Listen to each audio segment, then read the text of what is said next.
4 PM news network में दोस्तों आपका स्वागत है। मैं हूं आपके साथ राशिद जहीर। ये खबर बनाने की वजहें कई सारी हैं और ये साबित करने की वजहें भी कई सारी हैं कि आखिरकार उपराष्ट्रपति जगदीप धनखड़ जब संविधान को के ऊपर लोकसभा को रखते हैं, लोक से चुनी हुई सरकारों को रखते हैं, तो तब ये पता चलता है कि कश्मीर का मुख्यमंत्री जो चुना हुआ है बड़े भारी मतों से, जब वो कब्रिस्तान के अंदर योम शहादा यानी कि शहीदों का दिवस मनाने के लिए कुछ कब्रों पे जाके फातिया पढ़ना चाहता है, तो फिर यही सरकार, चुनी हुई सरकार का चुना हुआ एलजी उसके घर को नजरबंद करने की कोशिश करता है, नेताओं को बंद कर देता है। और ये तमाम सारे काम तब होते हैं दोस्तों, तो उस मुख्यमंत्री को रोका जाता है और उस मुख्यमंत्री को उस कब्रिस्तान के अंदर गेट फांद कर जाना पड़ता है। ये देश लोकतंत्र से, संविधान से चलता है, हम ऐसा सुनते आए हैं। कौन सी ऐसी व्यवस्थाएं हैं कि जो चुने हुए मुख्यमंत्री को नजरबंद करना चाहता है और उसे रोकता है? ये तो आप खबर सुन चुके हैं। लेकिन दोस्तों बात यह है कि मेरी नज़र में सबसे पहले जगदीप धनखड़ इसलिए आए क्योंकि वो इन बातों को बहुत ज़्यादा प्रेफरेंस देते हैं। लोक से चुनी हुई सरकारों, एक तरफ एक जगह मुख्यमंत्री को रोका जाता है, क्या बिगड़ जाएगा? 1931 के उन शहीदों को लेकर जो राजा हरि सिंह, जो कि अंग्रेजों का पिट्ठू था, उसके मद्देनजर अपनी जान को दे गए और शहीद हो गए। हर साल ऐसा होता है।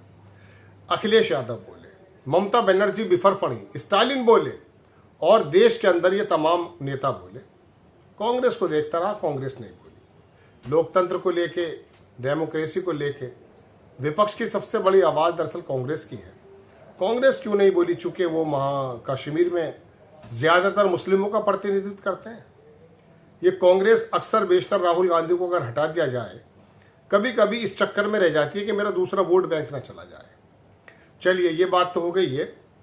मैं आपको ये बताना चाहता हूं दोस्तों कि कहीं किसी पत्रकार पर आप रिपोर्टिंग करने पर आप लगा देते हैं जनाबे मन FIR, और कभी ऐसा होता है कि आपको ये पता नहीं चलता कि कहाँ क्या क्या बोलना चाहिए। देखिए, छोटा सा वीडियो में दिखाऊंगा आपको, और लोकल प्रशासन का जो अधिकारी बदतमीजी कर रहा है चुने हुए मुख्यमंत्री के साथ, ये आप बिल्कुल सही कर रहे हैं। कश्मीर को जोड़ने की बात अलापते हैं, लेकिन कश्मीर के लोगों को ये जताते हैं कि आप दिल्ली से अलग हैं। ये तस्वीरें अगर दुनिया के बाहर के अखबारों में चली गई कि कश्मीर का चुना हुआ मुख्यमंत्री के साथ इस प्रकार से केंद्र व्यवहार कर रहा है, आप ये बताइए क्या मुंह दिखाएंगे? सबसे पहले मैं दिखाता हूं आपको, ये CPI ने भी इसको कंडेम किया है। इन्होंने कहा, we condemn the shocking and shameful action against Jammu and Kashmir elected chief minister, cabinet minister and MLAs under the central government order to prevent homage 1931। वो जो मैंने आपको बताया था, लंबी चीज है। डी राजा ने भी इसके बारे में लिखा, तस्वीर भी लगाई है। अखिलेश यादव ने भी लिखा कि तुम यूं ही हर बात पर पाबंदियों का दौर लगाओगे तो जब बदलेगी हुकूमत तो तुम ही बताओ तुम किस सरहद को फाद कर जाओगे। वाकई टिट फॉर टैट तो नहीं करना चाहिए, लेकिन कहां तक जाओगे? ये तस्वीर देखें आप, ऊपर वाली अगर वीडियो में आपके साथ लगाऊं तो इसके अंदर उमर अब्दुल्ला के साथ बदतमीजियां की जा रही हैं। लोकल प्रशासन का जो SP है या जो भी दरोगा SCO होगा, वो इस काम को कर रहा है। MK स्टालिन ने लिखा, at a time when there is a growing demand for the restoration of Jammu and Kashmir statehood. Kashmir का आप स्टेटहुड क्या देंगे? वो कह रहे हैं जब ये आवाज ज्यादा उठ रही है, ऐसे समय में the current event unfolding there are grim reminder of how far things have. मतलब आप जो है क्या बताएं आपको। इलेक्टेड, उन्होंने वो लिखा है, इलेक्टेड ऑनरेबल जो उमर अब्दुल्ला है, being placed under the house arrest simply for wanting to pay homage. वो सिर्फ जो है एक खिराजी अकीदत फातिहा पढ़ने के लिए जा रहे थे वहां पर, जिसको वहां रोका गया। अब आप छोटा सा वीडियो देखेंगे, ये बदतमीजी लोकल का प्रशासन कर रहा है उमर अब्दुल्ला के साथ।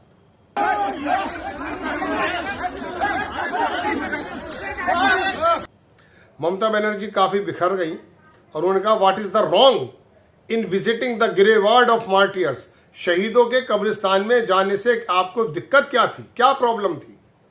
This is not only unfortunate, it is also snatch the democratic right of the citizen. इसने छीनने की कोशिश है। ये एक आदमी का डेमोक्रेटिक जो उसका राइट है उसको आप छीनने की कोशिश कर रहे हैं। What happen this morning and elected chief minister, वो लंबी लंबी बातें हैं, ये आप देख भी चुके हैं। उमर अब्दुल्ला ने इसको खुद कहा, physical grappling I was subjected to but I am made of sterner. चलिए खैर, ये पूरी आप वीडियो देख भी दे रहे हैं, चल भी रही है। बात यह है, पहली बात तो किसी भी चुने हुए मुख्यमंत्री के साथ इस प्रकार का व्यवहार कहां तक मुनासिब है। देखिए, खास करके कश्मीर, जब दुनिया को ये बताने की जरूरत है कि हमारे यहाँ हमारे संविधान में निष्ठा रख करके वहां के लोग चुनी हुई सरकार को चुनते हैं, आप वहां के मुख्यमंत्री को बोना बनाकर ये बताना चाहते हैं कि दिल्ली के कब्जे में सब कुछ आ चुका है। दिल्ली के कब्जे में नहीं है दोस्तों, दिल्ली में बैठी हुई सरकार ने को उस संविधान ने ताकत दी है जिसकी वजह से मैं बोल रहा हूं, जिसकी वजह से आप सुन रहे हैं। कल मैं एक प्रोग्राम सुन रहा था दोस्तों कि कश्मीर के लोग ये कह रहे थे कि इस वाले इंसिडेंट को हम व्हाट्सएप पर डालते हुए भी डर रहे हैं। तो ये डर जो आप बैठाना है लोगों के दिलों में, उमर अब्दुल्ला तो शानदार नेता, शानदार वक्ता है। अभी प्रधानमंत्री की मौजूदगी में उसने कितनी शानदार बात की कि अंग्रेजों ने भी सपना देखा था इसको जोड़ने का, जो रेलवे लाइन का उद्घाटन वहां जो है मोदी जी करके आए, उसमें तो तालियां बजा रहे थे आप, चूंकि आपकी प्रेस कर रहे थे, आपकी तारीफें चल रही थी।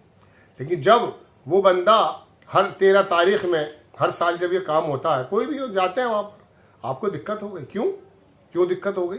लॉ एंड ऑर्डर की बात लेकर आएंगे आप, तो आप तो ये कहते हैं कि हमने हाल ये बना दिया कि वहां लाखों करोड़ों टूरिस्ट जा रहे हैं, हमने ये माहौल बना के रख रखा है। वहां ये माहौल है कि एक मुख्यमंत्री, खास करके कश्मीर का मुख्यमंत्री, दुनिया को क्या दिखाएंगे आप?